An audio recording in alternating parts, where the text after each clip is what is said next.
behavor.com. Right now it is thundering and lightning out, so I don't know if I'm even going to have power to the rest of this video, but I'm going to assume that I am.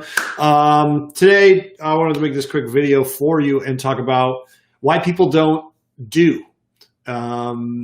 You may know this about me. I am very passionate about getting creative people to do the things they're meant to do.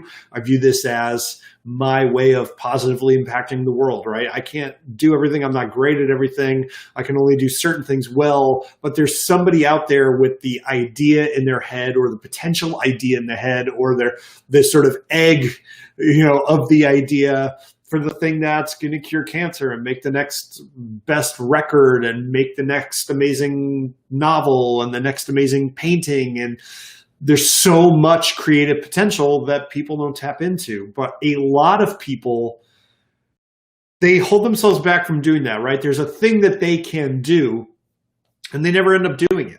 Right? Maybe that's you, maybe it's not. Maybe it's somebody that you know of that kind of like has this capacity, this potential. You can see it. Everyone else can see it. Everyone else can always see it, but they can't see it. And it gets to this really fascinating thing with how people think about risk.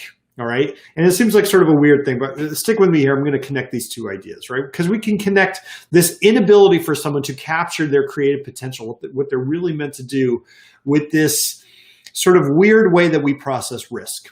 And one of the primary ways that people get an intuitive sense of how risky something is if they do it. They do the thing and they look at their own history, their own past experience, and they say, okay, well, what happened to me before? Right? If you've ridden a motorcycle, every day for a year, nothing's ever happened to you, you might think about motorcycle riding a certain way. But if your dad, got into a horrific motorcycle accident when he was 16 and he's told that story a million times, you might think about motorcycle riding a totally different way. And neither of those things can be connected at all to the real world statistical risk you take on when you ride a motorcycle, but that's not really how we think most of the time, right? These are our prior beliefs about how risky or unlikely or likely something is. We look back at our own past experience, what that does, and that serves us very well. Do not get me wrong. These kind of rules of thumb, these heuristics that people have used for centuries and millennia, they serve us well. They serve us well. But when you are trying to do something new, you're trying to put out a record for the first time, or you're trying to, create something you've never done before. You want to step outside of your comfort zone and do something maybe that your family doesn't even know you want to do, or your friends are going to think is weird, or whatever it is, your social circle, your boss, whatever, your church. When you want to step outside your past experience, that part of your brain, that lizard part of your brain, is going to read that as extremely risky. The unknown is risky. We all have this. It's internally wired into us. And so there are people that never quite do what they're capable of doing because they've never done it before. And it feels really dangerous.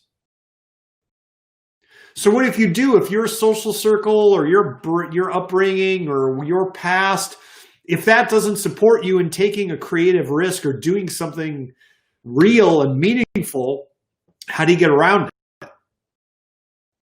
Well, the way that you get around it, the way that I've found that works the best, and the way that the people that I work with, both the stuff that I deal with in my emails, and the people that I deal with when I do one-on-one coaching, or the people that I deal with in my private Facebook group, right? Where these are all people who are trying to do creative things. The thing that I've found that consistently works the best is to create a low stakes testing environment.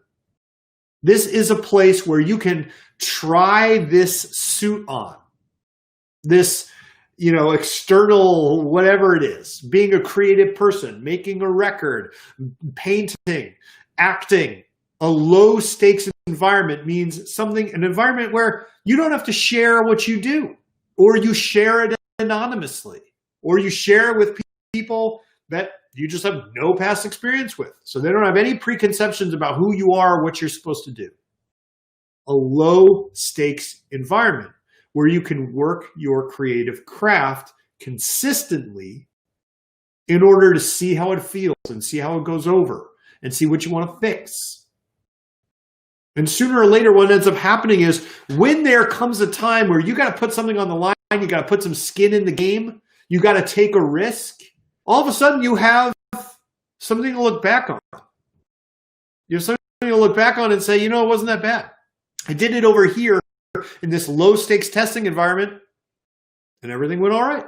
So maybe if I do it over here where my friends can see me or my family can see me, or I'm actually going to put something on the line, which by the way is part of it.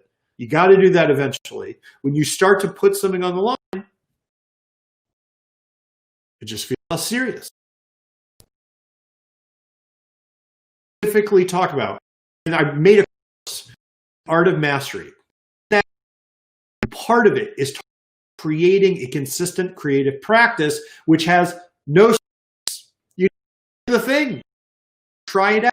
You get better and better and better over time. You get more with every single day. I'm going to share. I will so you can see what I'm talking about. This is note-taking software here. Okay. And if you look here, this is an outline of a series of emails I do at the Better Questions email. These are the emails that are going on right now. And I am literally following the exact same process I teach in the Art of Mastery, right?